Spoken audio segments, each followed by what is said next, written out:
So workflow, Christina, grab the mic. So I have a discussion board for the week based on content, like you're saying, Jennifer. That's the one I grade, and that's the one where I focus on original posts as half of the grade, and then 2 replies as the other half of the grade. That is specific to content, and it's more kind of organized, and it's there's some specific questions that I'm asking, or maybe it's a case study. Other discussion boards might be just for fun, or I might call them extra credit. Ones where I'm asking for opinion or to kind of see what the climate is, I usually don't have a grading system for. But for example, like Anthony's talking about the original kind of welcome post, I might ask a student to respond to that and give them a point, just so I know that they're engaging at the beginning of the semester. But otherwise, if I'm asking like, tell me what you want, or if I'm saying like, here's a discussion board for questions about the final project, I don't grade it, and it's not required, it's optional, but it's out there so that students who do want to engage, it's available for them.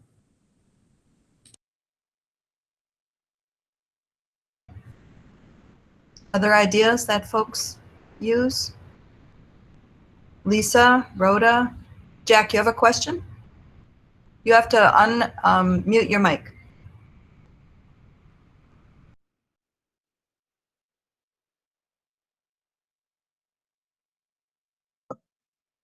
My question is kind of simple. I haven't done this yet. I was going to use the discussion board for not specific content, but general overview. A question might be, I teach chemistry. Where do you get your science information? And, it's just going to be all over the place. And how do you know it's correct? Just think about it for a second. And then we'd go on from there and do some other things. And I was going to do that as a possibility.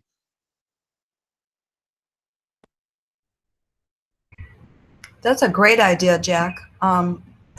Definitely. And I have been telling a lot of folks I've been working with, ask questions about, your subject matter in general. How does this relate to somebody's life, their career, the bigger world outside of STIC, and not just getting through your course and not just getting the grade, but what else can they do with the content that you're getting, from your courses? Danny, you had a question. No, I had a comment I wanted to share. Mary's been working with me very well, helping me out. I had my first discussion this week. It was due.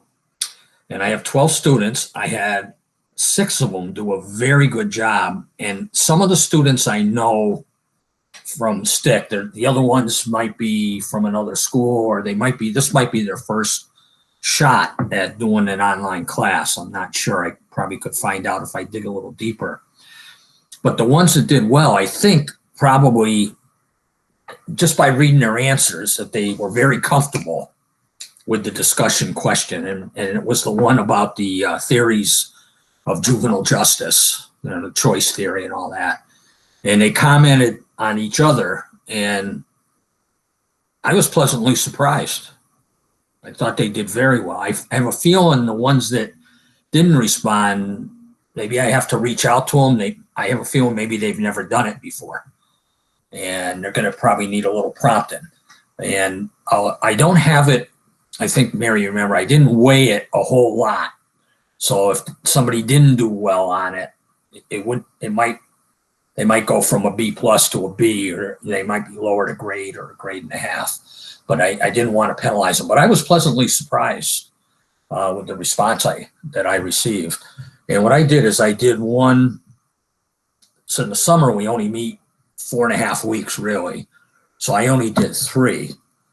And whereas in the fall or the spring, I don't want the summer people to feel they're being shortchanged, but in the fall or the spring, I would probably double that.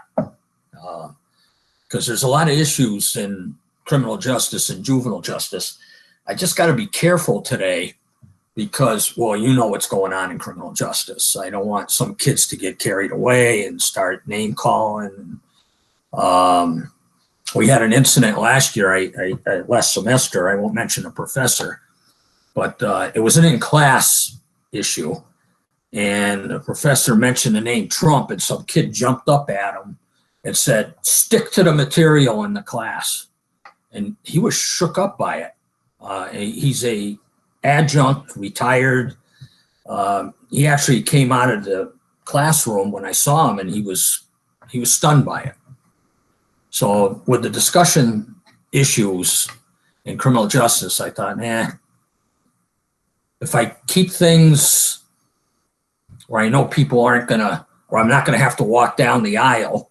If it was in class, I've had this happen, where I've had to walk down the aisle and say, sit down, because they're screaming at each other.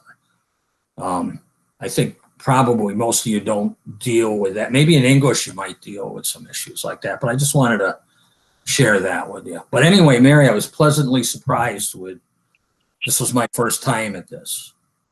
So. Yeah, that's great. That's good. I have posted a netiquette statement on my syllabus. Because I was thinking about, in a discussion board, I've never done them, and I'm thinking, how's that going to go? So there's a netiquette statement on the syllabus. I would imagine, and Mary, Kyle, jump in on this, please. Let us know. Since we'll be all online, if something like that, if we get email or discussion posts that are, questionable or hostile or something, what do we do about that? Yes, you do need to have a netiquette on your syllabus, and I think that would be a wise thing to do. I was just communicating with a faculty member about this moments before we jumped on this session, and I would love to hear from the other more veteran online faculty as well, and hear what you have, because this faculty was saying perhaps we should have something that comes from STIC campus wide, and I don't know how much sharing is going on of the netiquette, but with a lot of new faculty coming online and students being online, you do have to watch these things, and you have to monitor, your discussions. And obviously, you don't want to have discussion prompts that you might take them in that direction. But it's possible these things would happen, particularly what's happening in the world, and you just need to be aware and prepared. Kyle, if you want to jump in. Yeah, I'm just trying to get you the person who. There's just a lot of feedback on one. Yeah, well, a couple of things is we do have a code of conduct. So a piece to that is that if a student is being inappropriate in a classroom or in an online environment, you do need to speak to somebody, your dean, or talk to student affairs. Be aware of what the code of conduct is for your students. So a piece to that is that there is some behavior that's completely unacceptable. I think the one thing that, and I say this is that, it's a struggle about how you facilitate in an online class. Sherry, I'm going to have to mute your mic because it's causing a lot of feedback. Sorry. So what I usually say is just be aware of the code of conduct. We can also bring this up to make sure that, what is in place. What I usually say is a lot of schools kind of struggle with how do you implement your code of conduct when you go online and or do any type of major move towards online instruction. But I think the netiquette is really important. I think the one thing is that the netiquette in my mind is a living concept. And so it isn't something you just put in the syllabus, but it is maybe something you put in the first discussion. You reiterate it at the bottom of things. You talk about what it means to have respectful communication. So that's one other thing that I usually tell people. And I also talk about, we don't get to choose what people say. Like that's that part of, we all have the ability to speak. It's how do we have the ability to facilitate that conversation? And it is very scary. And it is a matter if someone says something, shutting the conversation down doesn't make the thought stop happening. And so a piece to that is also thinking about, and if you are worried, thinking about how you would say something. Like a lot of times people, well, what happens if somebody does?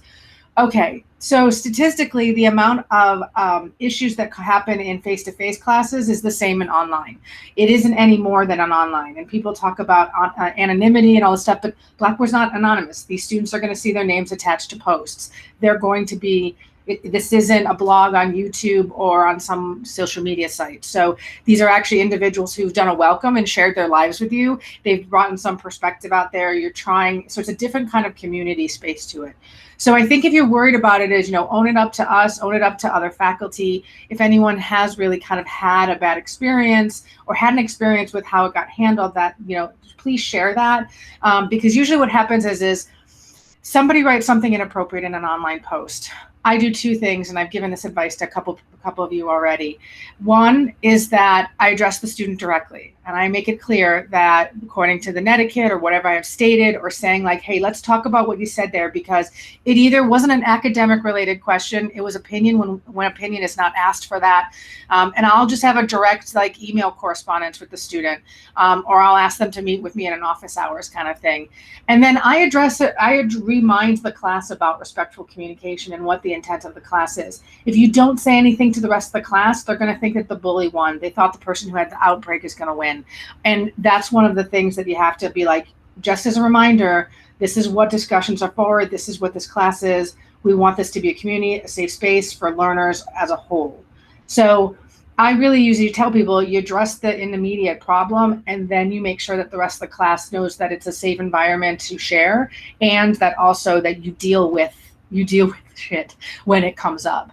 But I would always say that I would tell my department chair, or I would tell a higher authority if something was coming up, because my understanding also working in higher ed is that student probably has those outbreaks in other classes, or maybe someone that people recognize, and it might be something where a resource or help needs to be directed to them. So those are just kind of suggestions that I say. And also that you can always duplicate a post, or there's some features to it, but people well, I'm going to delete the post. And I usually just encourage people not to delete posts right away, because we don't know if that's going to be something that down the road is impactful, that we're going to have an address with the administration. And if you delete any materials, then you don't have any record of that inappropriate behavior. And if that happens, that's where you can talk to me and Mary and Scott, and we can figure out about making a copy of something, or documenting it in some way, and then talking to the administration if it's something much more worrisome. So, and Mike has a great point of the faculty member being present, and guiding the conversation. That's really a big piece to it, is that, you can tell people when the conversation goes off in another direction. You have the ability to be like, hold on, let's bring this back in. But all right, so I'm going to get off the little soapbox and stop now. Christina, you brought that up. It's what is the level of participation for the faculty? And if you want to unmute Christina and ask your question, that's something I always struggle with when I'm teaching, is how much do you go in and how much do you back off? And it's a give and take. Yeah, I mean, I feel like I go in and read them constantly and make those corrections if there's some issues, where I will interject my voice and be like, it sounds like you're really passionate about that, but can you say it a different way? That kind of thing. But I am always thinking, like, is my voice the right voice in this discussion board? In the classroom setting, I might bring it back after a kind of think, pair, share, or a group conversation. But I often think in the discussion board, once students have done their original post and reply, are they really going back? Are they really going back to read what else has happened there? So how much of that is impactful? And then if my voice is smattered everywhere around, is that going to prohibit people from jumping in on that original post and saying, I don't agree, or I don't see that as being important or a priority or something like that?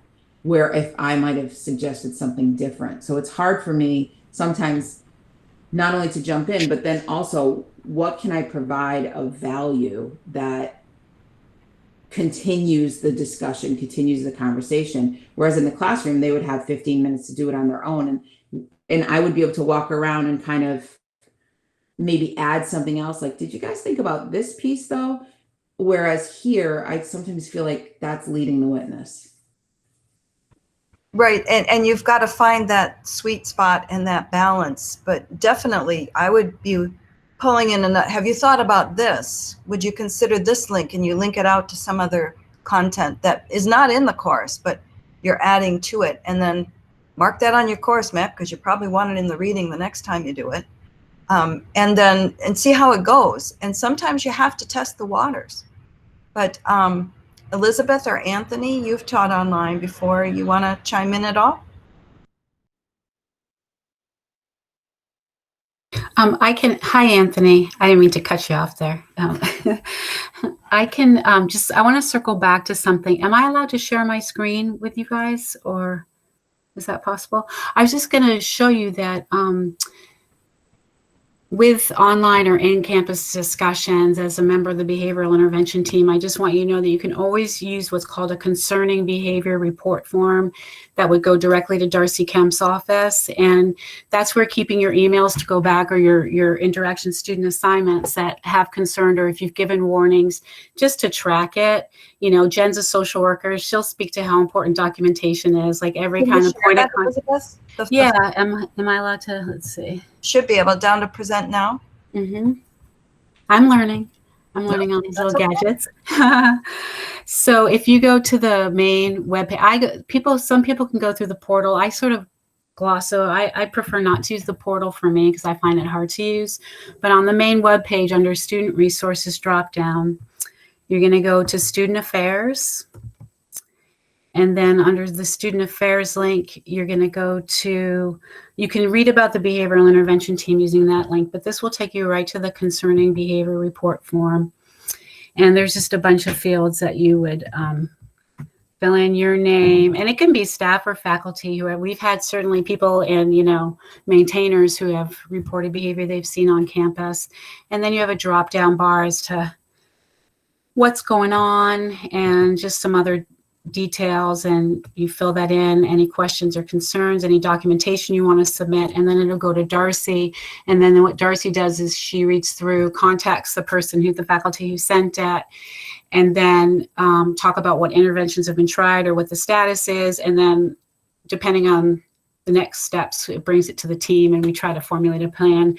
It used to be, you know, Kamari or Ray, Jess, you know, they usually meet with the student to hear the student's version of things and have the documentation as well. And Jess was really good at working with students, but that's just there if things go off rails. And, you know, Danny, I've had conversations teaching sociology where you have to talk, if you're going to talk about contemporary American society, you have to talk about gun violence.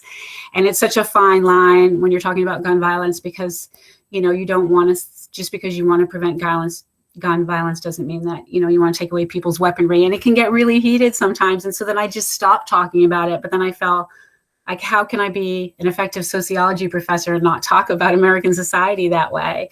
So, you know, those discussions, there's even more anonymity and, you know, when you're not in front of somebody, right? People can be big bullies when they're when they're in a discussion board. But for the most part, having to switch this past semester halfway through, I put up a discussion about a question about safe injection sites for drug addicts, you know, or do you think that's a good idea or a bad idea kind of thing. And, you know, that's a fine line because one of our students had been very open about being in recovery from heroin. And some of the students said, I don't agree with this. I think this is condoning drug use. And there were different opinions, but people were really respectful in part because you do put up that etiquette, you know, that way. But if it goes off the rails for you, please feel free to, you know, go onto the website and report a concerning behavior. Anthony, sorry to go, you go. Thank you. That's been incredibly helpful. Appreciate it. Yeah, very good timing. If you wouldn't mind stop presenting, I don't think I have control on that button. Thank you. Anyone else want to comment on that? This has been really good information.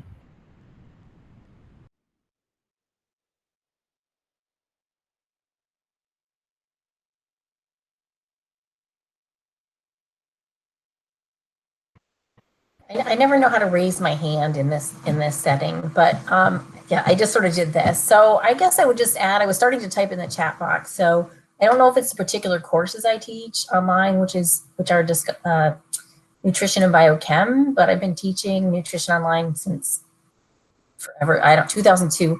the number of times I've had a problem is small. So that's one thing I would say. And sometimes even biochem, I do discuss opioids as well from a different angle. And I was really worried about that because I did that for the first time. But for that particular subject, I reiterated the like, let's have a respectful conversation here. Because in my case, I have a personal connection with a family member. So it was really important to me that discussion remained respectful. But I guess my point of jumping in was, I've been teaching online a long time. It has rarely been an issue. So it's not something that comes up every semester and it's a nightmare. So that was all I wanted to add. And to that end too, as you've seen, we have resources here on campus. So if anything happens, reach out. That's the most important thing. Susan.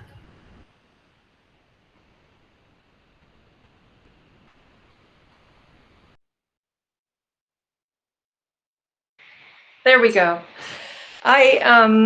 This fall had a very disruptive student who was struggling with a lot. And I got in contact with the Office of Disability, and with their help, and also Barbara Washburn was involved, and even the police knew about this young man and his struggles. He was, the class, I realized, was scared of him. He came into the class one day and just started banging his head against the brick wall. But working with all those people and then they working with him, he actually finished the course and got a B in it. And he used to, his behavior was so odd that once the class realized that this kid was getting some kind of help, they relaxed and just let him be who he was, and he continued. So I just wanted to say congratulations to the Office of Disability. They were just fabulous with this kid. End of story. Thank you for sharing.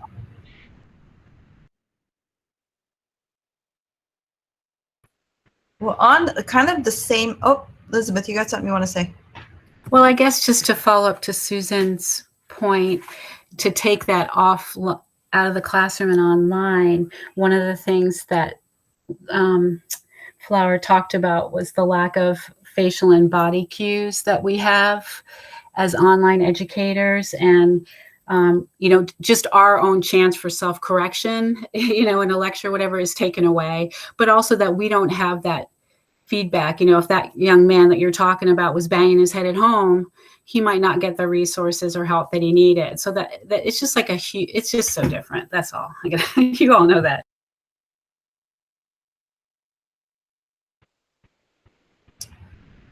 Yeah, so you might also find yourself in a situation where you're in a Zoom session or a video conference session with your students, because all of you have that opportunity, and not a mandatory but a voluntary situation. And hopefully you'll be able to build some community in your classroom by having these types of sessions throughout the fall.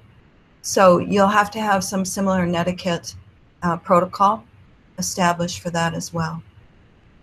And I just also wanted to interject that, and a lot of you know that one of my areas is actually communication theory and like the interaction of humans. And one of the things the reason that I think about online is that often when we talk about that, we miss the cues, and we miss that we make assumptions about visual acuity. We make assumption that we all see things, that we can all see things, but that, I think we forget about the other things that we can take as cues. I stress this to all of these experienced people. Like I say this, is that by the time I get to the end of a semester, I know everyone's paper when I'm reading it. Everyone has a voice. Everyone has a different tone and an inflection.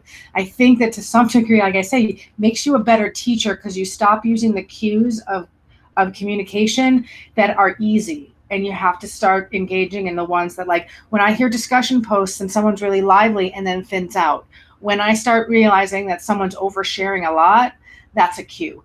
And so I sit there and I think these things don't happen in the classroom because I don't have the ability to let someone sit and just dialogue with the rest of the class in text.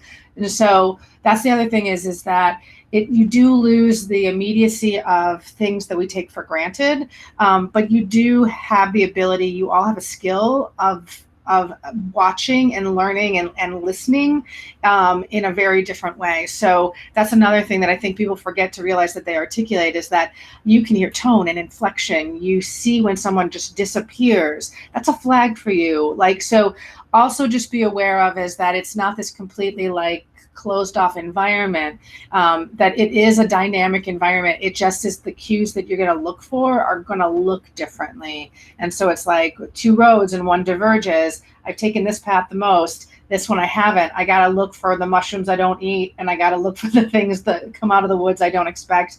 That's the kind of stuff also. So to some degree is also just be aware that you all have a natural talent in a classroom to observe. It's going to take a little you getting used to having different things to look for and observe, because I have faith of all of you. Can I just counterpoint that the TV show The Voice, right, starts off with a blind audition so that the bombshell doesn't necessarily get passed through. You know what I mean? So that the judges have to base people on what they hear and how it stirs them. Anyway, just so, yeah, because we do have those built-in biases visually.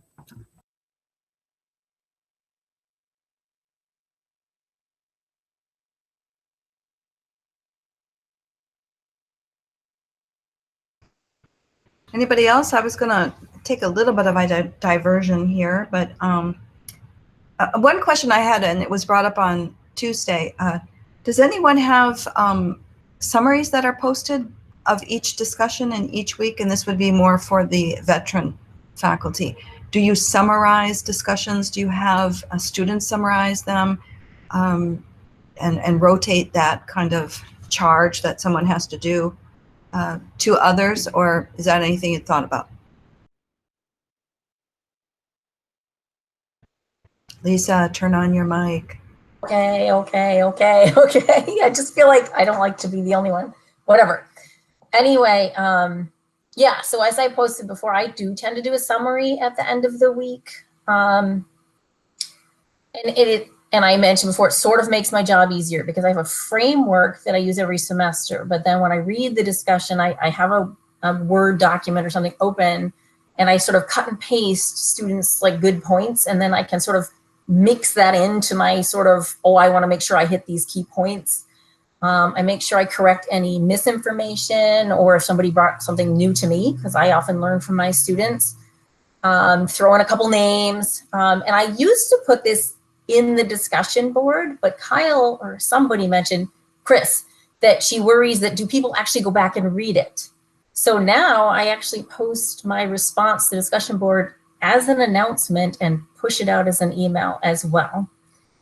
And because I want students to read this thing I bothered to put together. And I only started doing that maybe a year ago, and I feel like more people are reading them. And I've even gotten feedback. And one other thing I'll mention, so you're trying to encourage responses. The other thing I'll do a lot is if there's someone who's responded like 6 times instead of the required 2, I will call them out by name, and I'll say, Jim did 6 posts this week. Anybody want to try to beat him next week? So anyway, those are things that I do. Gamify, I like it. Anthony, you must have some tricks.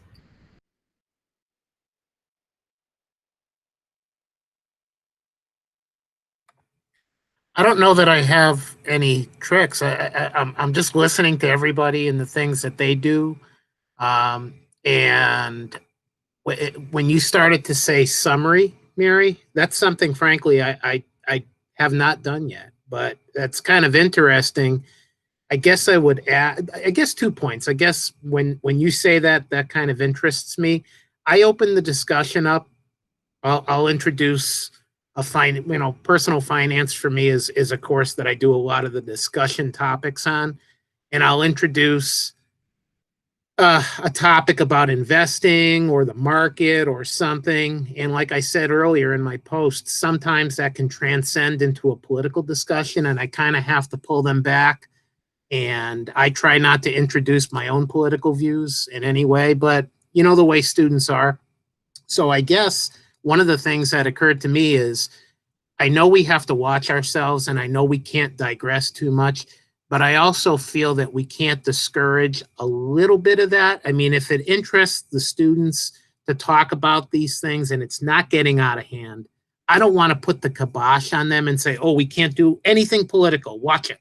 I don't want to do that, because then it's going to alienate them. So my own way of doing it is, if it doesn't get out of hand, even in the classroom, you know, if it doesn't get out of hand, I don't really have a problem with it.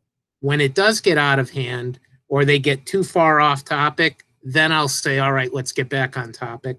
And I have had to do that in the classroom. I have not had to do that online.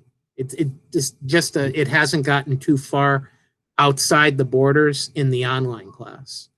But, you know, I guess I would ask you, Mary, when you say summarize, that kind of had my interest. What are you summarizing? And ask everyone else, are you summarizing holistically all the comments that the students make? Or are you summarizing the topic, or what? That's something I haven't done. I just go right into the next discussion post. So I'm kind of interested in that. I think that's kind of neat.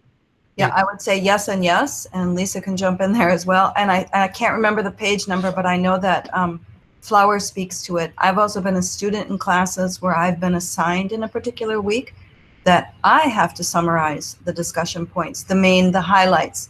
So again, you're checking for understanding, because now everyone is gone and they've talked about what they know, but then somebody has kind of strung together a common theme through those discussions. That could be you could model that first. Then depending on what the topic is or how many students you have, you could have groups that would then be in charge of summarizing and or introducing the next week's. So you have a introductory, an overview, and then here's what we're going to be talking about. And then everybody talks, and then you can have a summary at the end of what we talked about, what we discussed. And then you're hitting all of your objectives and your outcomes, hopefully, and pulling in content and pulling in new content. So that's where I was at. Lisa, you have done this, and Kyle, you have too. Yeah, so like Mary said, sort of all of the above. You can't put every student comment in there, because it would be this overwhelming thing. But sort of the big themes is the way I would say it. And also, if you sort of, when I designed the discussion post, I guess whether formal or informal, there's some learning goals there, some things I wanted to get across. But sometimes students, if they don't read everyone's post, there's sort of like little sub discussions and they would miss something. So my point in my summary is to make sure that even if they didn't read John's post on this point, I've sort of mentioned it in this summary. So yeah, I don't know how to exactly, because it's hard to come up with an example, but I might say this was a great discussion this week, and some of you discussed, this aspect of the topic, and others of you did this, and this person made a great point. And if someone actually found a good resource or article that I found interested, I might even link that in there. So it's partly to make sure all of the students got all of the information. It's also part of that making a connection, because they really like to have their words spread out to the class. So it's both of those things, but I do save these things from year to year to make my job easier. And then it's just sort of cut and paste the new students, the little twists, etc. Yeah, that's enough. Yeah, and I totally agree with Lisa. And I do it. I do summaries depending on the class and what the topic is, because if it's something where I'm just trying to encourage more conversation, then it might be more of a summary. But sometimes I'm using the summary as a way of making sure that the salient points they learned get carried over to the next unit. So I'm like, please remember, this all builds to something else. So if they get in the habit of knowing that they're like, oh, wait, I didn't, you've got a couple days to go back in before the next unit happens. But everything Lisa said is exactly, the same. And the call outs to telling people, like, I've sat there and been like accolades, like the poster of the week is such and such, like exactly that. I think, as I've said before, we don't actually often give public we don't like to praise. And so there's nothing wrong with telling people that they're doing well, because then it gets inspired, they get inspired, and other people want to be that person, or you start to be able to praise a lot of people instead of just that one or two people. And that's when you kind of change your class tone. If they know, and they know you're reading it, that's the other thing. If you do a summary, they know that you actually were listening to them.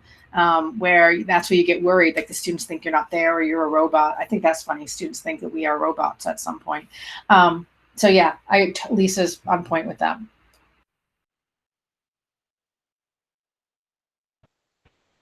Any other thoughts on that particular topic? I'm glad we covered that one. Question, is that Paula? Yeah, Paula, unmute.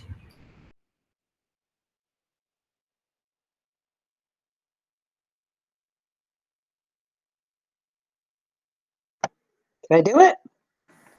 Yeah? Okay, I just wanted to say on the point of summarizing and making sure that they've gotten the salient points.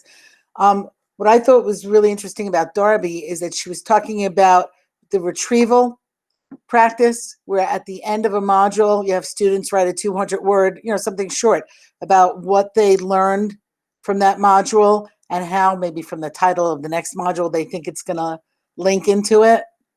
And I think that's a really good way of assessing, did they get it? Just another option. That was it. To that same point, I often use a journal tool, the journal tool, and I just say, tell me one thing you learned, one thing, one sentence you learned, one sentence you still have a question about, and the third one, anything else you want to tell me. And sometimes people will give you just 3 sentences. Sometimes they'll give you a lot, and you can kind of gauge how things are rolling that way as well. And again, low stakes. It's it's complete or incomplete. It might be worth 5% of your whole grade. And you're not grading on content, you're grading on whether they handed it to you. I once had somebody do all quotes from famous people of one thing they liked, the one thing they learned, one thing they still had a question about. And then I've had people give me videos, audios, long questions, or they'll tell you, oh my God, somebody was sick in the family, someone passed away. Things they're not telling you in the discussion, but they'll tell you privately in the journal. And I think, considering the world as it is, I would highly recommend using the journal tool in all of your courses, just to have as a place where they can express themselves. That's just an idea. If anybody's used that tool and want to chime in, add your ideas. I can chime in on that. So again, in the spirit of being overly ambitious, I've consistently used both the discussion and the journal, just to hit on all the different things that you want folks to take away from the class. But one thing I did this time, and I took it from the book, similar to what Mary was saying, but more focused on the unit objective. So I was trying to figure out, as I learned these new ideas and tools to kind of filter into the classes, I'm like, where do I plug them in? Because I got all this, and oftentimes we already prepped so much content that we're like, okay, so what do I do? What do I delete? How do I fit it in? But I want to do this thing. And it's really hard sometimes. So I really wanted to have the students think about the course objectives, but each unit objective as well. So what I did was I added it to my journal. So oftentimes I still needed to hit on other things. So maybe the journal wasn't only focused on the course unit objective, but what I asked, typically every week in the journal piece, I asked them to pick 3 course objectives, and I posed a few questions that they would answer, like, what do I want to learn about these? What do I already know? What do I want to learn? That kind of thing about the course objectives. And then when I wanted to add more content for them to reflect on, because I'm a really big fan of these discussions and journals for actual making connections with the content and grading them and forcing them to really reflect on what they're reading and make those connections, I would have like a 2-part. So every week they'd have, reflect on 3 objectives, give me 1 or 2 sentences about what you already know, what you'd like to learn. And then part 2 might be, hey, watch this video, tell me how this connects to this, and that kind of thing. So that's how I've used it for this latest class that I taught. Nice. And yes, Michael, The journal tool is available in Blackboard. And it is private for you and the students. Sorry, that went by too fast. I just wanted to take a quick minute to say that I used the journal tool in the spring, right when we moved into the online environment, as an opportunity for students to talk about how things, how COVID was affecting their families, their jobs, and that kind of a thing, a chance for them to vent. And that was really, really helpful. It was a relatively easy, low risk assignment in terms of points or whatever. You just got points for sending it to me. But it gave them a chance to really get things off of their chest. And also it helped me to know where everybody stood and how, how they were being affected in that sense. And another thing that I really found once we moved into the online environment was I took the time. One of the first things I did was to take the time to make sure that all of my email profiles had my picture on it, so they could, when they're here getting, when they're getting communication from me, they could see my face still, despite the fact that we weren't meeting in class anymore. It was one of those things where it just kind of added that little bit of a personal touch.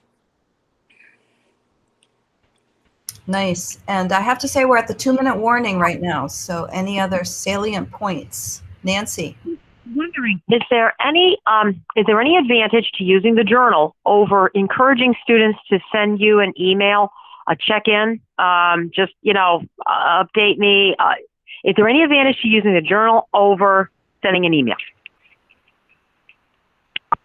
Carl, you want to chime in there? Yep, just like most of the tools in Blackboard, it'll actually give you some information about who's doing it, who's not doing it over the long course of the semester. You won't lose them in email, and if they're graded, you can actually grade within there. But if they're just private for you to be able to observe, it keeps all of them in one space for the students. And yeah, analytics and data to let you know like when someone is doing it. At UMass, I actually I got a bunch of students to use the journal tool as their office hours. So they weren't able to do synchronous sessions for their department, and so they instead had a journal that was office hours, and students could just write in their private journal and have a conversation asynchronously with their faculty, and it would all be in one place the whole semester. So that was a really neat idea that people use the journal tool for besides journaling. Also, just to be aware, which I usually tell the people when I'm working with you on journals, there is a button that you can make a journal public, because some people want to do like the beginning of the week as a private like thought session. And then another side is to actually make it available to the rest of the class. So there is a button that you have to check that says make available to users. That's the button that says make it public. So otherwise its default is private, but you want to not check the button to say available to users. Yes, thank you for that clarification. Blackboard is very powerful. You can do lots of things with it. So we just need to know when we're helping you translate into the online world what you want to do, so we can help advise you as best that we are able. So it's 1 o'clock, folks. We thank you so much for your time. I think this has been very valuable. There's been 23 people on today. There were 16 to 18, I believe, on Tuesday. So I'm going to see if we can carve out a few more times to meet, because we can answer lots of questions all at once. And I love the fact that you are able to get on and learn from each other. That's the most important thing. And when we're all so isolated, it's good to see your faces and know you're still around. I know I haven't seen some of you for so long. So thank you all again for joining us. Keep reading. Thank you. You will, I promise to do better on the recording, and somebody can help remind me next time. But we have recordings on the website. So if you want to revisit what we talked about, really good things about discussions, journals, how to manage possible out of control discussions and keep control of discussions, etiquette, and then Elizabeth helped us with being able to get support from student services. So thank you all for all you do. We appreciate thank you. Keep reading. Thank you. Bye. Have a great Thank weekend. you. Yeah, everyone have a great weekend. Jill, you turn on your video at the end. It's good to see you. Yeah, it's great to see everyone. Nancy, did you get your new computer? Not yet. Okay, are you waiting to coordinate a ride or? No, was there an email about it this morning? I have not seen one, so that's why I was wondering. No, the last email exchange on that was on Wednesday, and I think what has to happen is Connie has to get one that she can use before I can get mine back. Oh, okay, got it. So everyone's aware of it, and if I'm not in the discussion board, it's just because they're thinking that may be the issue, is that I'm still running Windows 7. So. Oh, okay, got it. We're the only ones on this call right now, so. But I'm moving on. I'm going to make some of my videos this weekend, and I've got my. What are you using to make your videos? Well, my sweetheart Steve actually bought a new computer. Oh, he wow. needed one. Yeah. He needed one, but he said this was his motivating force. His was 9 years old anyway, so. Oh yeah, that's getting up there.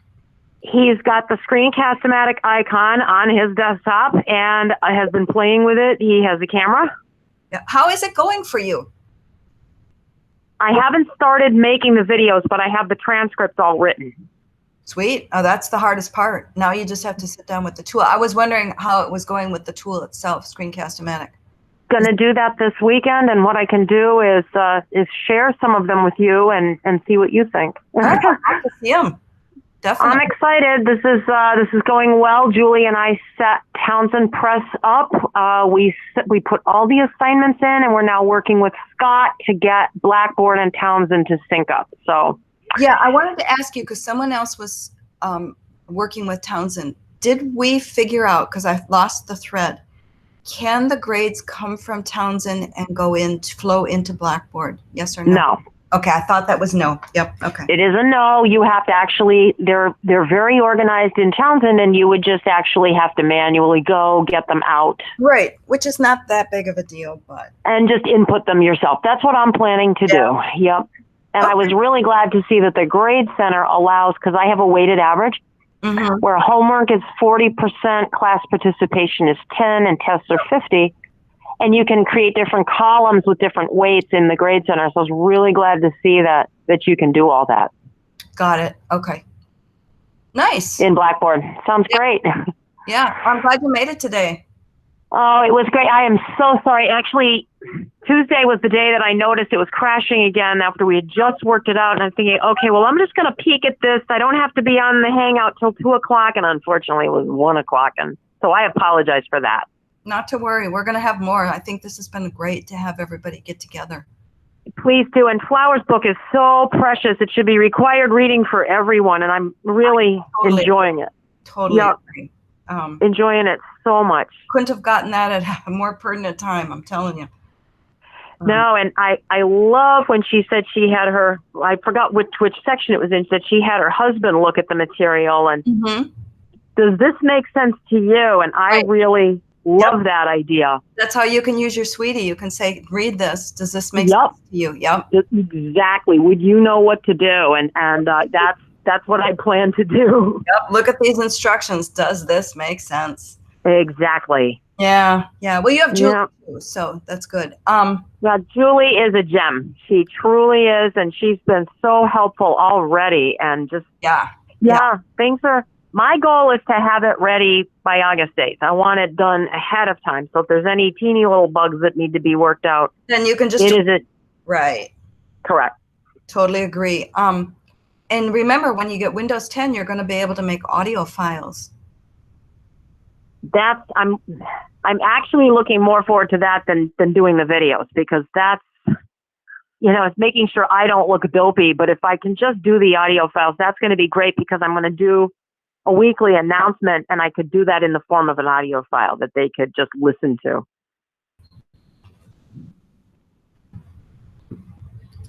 Mary? Oh, you still there? Yeah, I'm right here.